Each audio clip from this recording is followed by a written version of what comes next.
So, a while ago I made a video talking about a dream team for the tournament power. I just threw together the strongest people I could find in Universe 7, trying to find the best team possible. But if you've been a fan of Dragon Ball for any amount of time basically, you know how quickly things will change. And that video was like a year ago, which isn't a long time, but things have changed pretty considerably. I had fun making the last one, and honestly I wanted an excuse to make another one. So, here we are. We're going to make a second tournament power dream team, updated this time. And this will be used in a future video, so be on the lookout for that too, but I'll announce that later. There's a lot to update, so let's begin discussing the new tournament power dream team.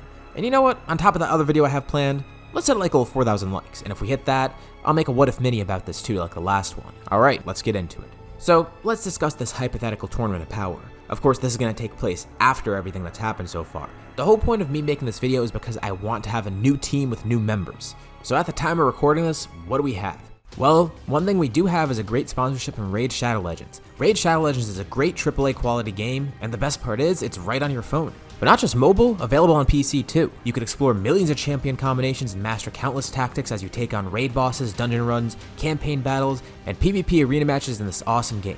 Raid Shadow Legends just celebrated their 3rd anniversary as well, and it's one of the top RPGs out there. There's always something fun going on. And this month too, they released a giant new feature, Awakening, and a brutal new dungeon called the Iron Twins Fortress. It's a great way to test your skills, and if you're built for the challenge, you'll see a huge payoff from it. And I got some special news for you guys too. They just released a new superpowered legendary version of everyone's favorite champion, Death Knight, aptly named Ultimate Death Knight. Just log in between now and October 27th, play for 7 days, and use the DK Rises promo code for a bunch of free items and to instantly level up your new strongest champion. On top of that, if you use my link or the QR code on screen to download Raid on your phone or your PC, you'll get another awesome bonus from me, a free starter pack worth almost $30, including all this awesome in-game loot and the champion Tyrell. You'll find the rewards here in your inbox for the next 30 days only. And who knows, maybe you'll find me in the game too under the name Salad Saiyan. Just click that link in the description or use the QR code, and I'll see you in the game. Thanks again to Raid for sponsoring this video. Alright, so what do we have to work with? Well, for one, the Granolah arc's basically ended. Super Hero is about to launch internationally, but it already came out in Japan, and I'll be honest, I did watch it. I mean, come on, how else am I gonna make these videos? But now we have the info from that. And for our purposes to make things easier, at the time of recording, it seems like Granolah and Super Hero happened kind of around the same time. Give or take at least, we don't actually know. But who knows, by the time this video is out, maybe we will know, but we're gonna go with the assumption that they happened around that same time frame. And we'll say both of them are concluded. Oh, and also, if you're worried about spoilers for either that arc or the movie, consider this your spoiler warning. Okay, so one of the reasons I waited to make this video was because I wanted to see how the Granolah arc ended. Mainly because I wanted to see if Granolah survived. I wasn't actually sure, and I'm recording this on August 4th, a few weeks before the next chapter comes out, so for all I know, in the next chapter, Granolah could just get one-shotted by somebody, I don't know.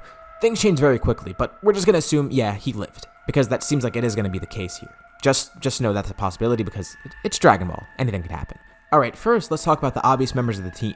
The two that haven't really changed too much. Well, they have changed, but not as much as the other people that I'm about to include. So for one, we have Goku. He has access to the completed white-haired Ultra Instinct, but is now working towards his own version of it kinda. We'll see where that goes, but as far as we're concerned right now, he can access Ultra Instinct at will, which is completely overpowered. And I mean, it's Goku after all. There's a reason that can he beat Goku's a meme just because Goku's overpowered, let's be honest, okay? So besides being the main character, he's great for the team in general, just not up for debate, it's obvious. Same for Vegeta too. Now he has access to Ultra Ego, which I did mention in the last video that I made of this, but now we see a little bit more about how that form works. Vegeta's gotten better access to it, and he's definitely grown stronger over the course of the Granolah arc. So even though not too much has changed about the form itself, Vegeta has changed, and his usage of the form as well, so that's going to be very helpful here. Both of them have grown much stronger and more practice with their ultimate powers. And that's pretty obvious. That was easy to cover, so that's 2 members of the team. Another member of the team will be Broly. So, this one's kind of weird. In Super Hero, he was training on Beerus' planet, but he hasn't really seemed to make much progress. They're too scared of him losing control again. Granted, he still does have that power within him, and if he's pushed to the edge in the tournament, he will transform. The issue is, he just can't control it. Although, who knows, maybe he could do something like Kale, losing control during the tournament and then regaining it while still maintaining that power. And Broly's still pretty powerful in base regardless, even if he's not going to be able to transform here, whether that be Wrathful Super Saiyan or his full power Super Saiyan form. Alright, those are some pretty obvious picks. Of course we're going to get the 3 Saiyans that are on Beerus' planet because it would be kind of stupid not to. But those are also the 3 picks that probably changed the least. Well, let me add on to that. There's also 17 and 18 who we really haven't seen much of outside of Super Hero with 18 in it, so we could assume they're pretty much the same as before. And that's half the team right there. 5 people, and those 5 aren't too much different from beforehand. Of course, the first 3 are a lot stronger. But it's not like they got any completely new power since the last video that I made. Their powers are still relatively the same or going down the same path. But the next 5 fighters, they have changed considerably, which is part of the reason I'm making this video, because a lot has gone down and it makes the team a lot more potent than beforehand, which says a lot because the team was really powerful the last time I did this, and now it's even crazier.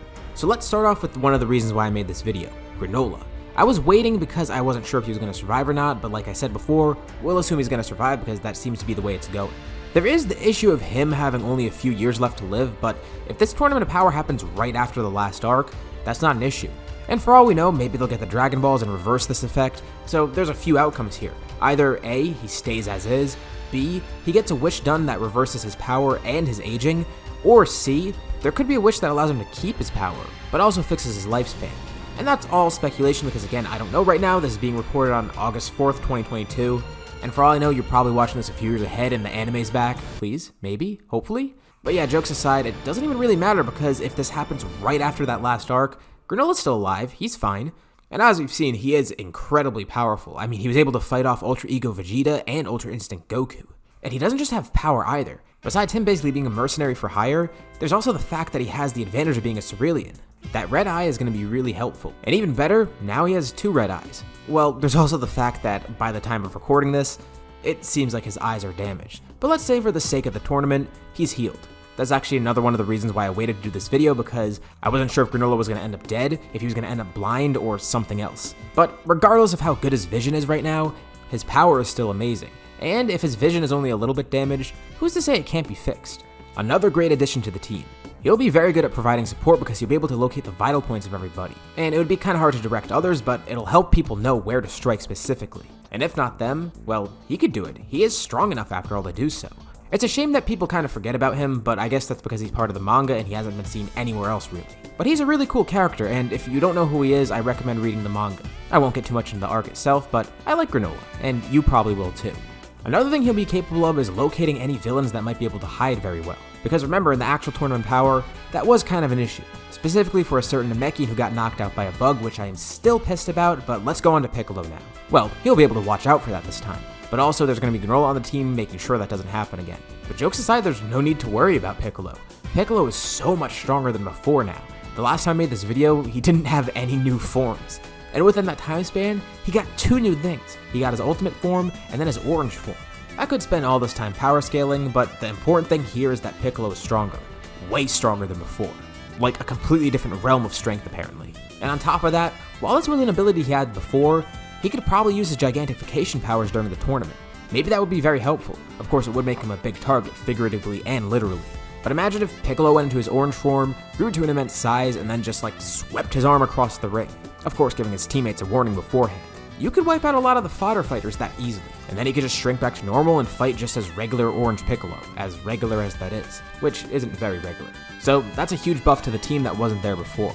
Then there's another buff. Someone who was of course on the team beforehand, but got considerably stronger since then. Of course, I'm talking about Gohan. Besides the experience he had from the last tournament, there's obviously Super Hero. Look what happened there. Beast Gohan, Final Gohan, whatever you want to call him. Like, look at this form. Finally, after all this time, we'll have Gohan Blanco in the Tournament of Power. I know that joke has been made a million times, but everyone was theorizing this with the original tournament, so I'm kind of obligated to make a nod to it, okay? But yeah, there's not much to say about this. With his power in hand and the experience from the last tournament, Gohan's not only a better fighter, but he's going to be a much better leader too. I mean, not like he did too much as a leader in the last tournament anyways, because everyone just followed their own plans, but maybe he'll expect that this time and come up with something else. The experience from the last tournament will help him strategize, and the power he's gained since then will help him fight. It's a win-win, and the two work hand in hand. So the final 2 fighters are going to be a little bit different from the last video. Actually, a lot different. First, let's start off with another new character, Gamma 1. With him still being around, in this hypothetical Tournament of Power 2.0, yeah, he'd definitely be in it. They'd be stupid not to recruit him. He might not have infinite energy like the other androids, but in terms of strength, he more than makes up for it. And another thing to consider, he's not an organic being like 17 and 18 who are cyborgs. Of course, this could apply to them too theoretically, but more so to Gamma 1, and that's the fact that he can be upgraded. He's great as is as a team member, but imagine if he's upgraded, given more data to work with. Maybe an infinite energy engine, something. I mean, look at who he's with now. He's at Capsule Corp with Hito and Bulma. 2 of the greatest minds in the world, one of whom actually created him. Also, Dr. Beefs too, he's cool. He's a cool guy. We need to see more of him. But yeah, he would be a great addition to the team, especially if he gets upgraded, which is definitely a possibility. Considering how fast he was created, imagine how quickly he could be upgraded, especially with better resources and more people working on him. And now, the final pick is kind of a wild card, but something that I'm sure a lot of people are going to like, and that's Gotenks. Wait, Gotenks? That's cheating. That's 2 people. And the fusion, it doesn't last forever. Okay, alright, here's the little thing that I'm having fun with here. So if anyone's familiar with Dragon Ball fusions, or I guess Dokkan because those characters appear in there too, you might have noticed some fusions have this ring on their arm, the Metamo ring. It basically allows them to keep the fusion without worrying about defusing. And in Dragon Ball fusions, do you know who created that ring? Bulma. So here's the part I'm having fun with here. After their fight in Super Hero, Goten and Trunks really do want to join more battles. But first of all, with this tournament, there's only 1 slot left on the team, and there's also the fact that if they fused, it wouldn't last forever. Also, they could fail the fusion, and that would just make things worse. So, why not invent this device? A device that allows them to stay fused as long as they like. Even better without the use of the fusion dance. Thus, we have a more powerful, more grown-up Gotenks. He's the 10th member, and that way, both Goten and Trunks get to join here. And for once, they won't be treated as jokes. Finally, we get the Gotenks praise that we need. Now, I could get really crazy and say Gotenks gets god forms or whatever, but even just with Super Saiyan 3, he'll be a very fine addition here, and he won't have to worry about defusing either. And I'm sure Zeno would allow it, even though it's technically 2 people. Who cares? Piccolo was in the tournament, he's technically 3 people. There is also an honorable mention here. I know we already have 10 people on the team, but I do want to mention Buu. Buu is obviously a great choice for the team. I mean, he was going to be on the first team originally, so why didn't I put him on the actual team? It's not because Buu would probably fall asleep, because obviously here I'm having fun. If I put Buu on the team, that wouldn't have been a factor. The real reason is, if I put Buu on the team, what's the fun in that? Well, it would be a logical choice, but if we had a team with Buu in it, he'd just carry everything. I mean, consider all the powers that he has. He has magic, he could heal people. With the Grand Supreme Kai now showing up within him, there's even more powers that he has access to and control over. And if you want to get real crazy, Buu could just absorb everyone on this team, freeing them later of course, but he would be unstoppable. And I can't stress that enough, he would be unstoppable. Buu, with the powers of everybody else on the team, there wouldn't be a tournament. He could do pretty much everything. He's support, he has power, he has magic. He can get the abilities of other people, like maybe Ultra Instinct, maybe Ultra Ego. He can regenerate, he can get the red eyes from Granolah. He's already got the stamina too, like it just essentially erases the need for a tournament. Which is probably why they wrote him out of the original story. But it is still worth mentioning him because I'm not forgetting him. I'm just excluding him because it would make the tournament a lot less fun, and also I did really want to put Gotenks on the team, so there's that.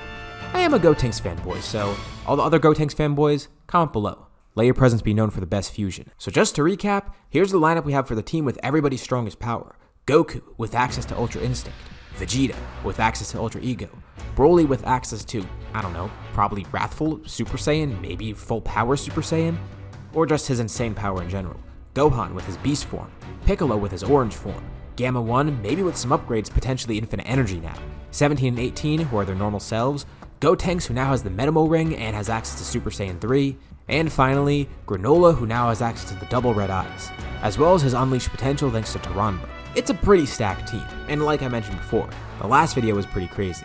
It's only been like a year since then, and the fact that the team has grown this much already, yeah, it's nuts. And of course I could go even crazier, like in the last one, I had Cell. And I mean, Frieza's still around, you could have him on the team. He wouldn't really mesh well with Granolah, but whatever.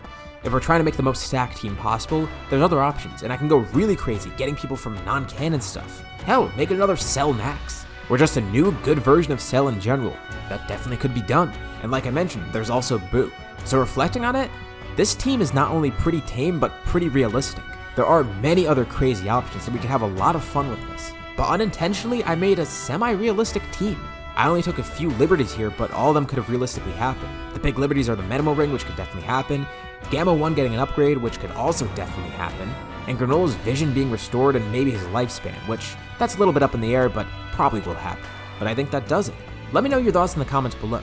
Also, this is just about Universe 7, so what do you think would happen with the other teams? What crazy developments would they see in this time frame? After all, it is a discussion video, so let's start discussing. And be sure to drop a like on the video if you enjoyed it. Like I mentioned, if we hit that like goal, maybe I can make a what if mini about a tournament power with this potential new team. And also really helps out the channel and lets me know you guys want to see more like this. If you haven't already, be sure to subscribe, as well as hitting the bell icon to be notified about any future uploads to my channel, including more videos like this one, or any other uploads I have in general. Anyways, thank you all for watching, and I'll see you all in my next video.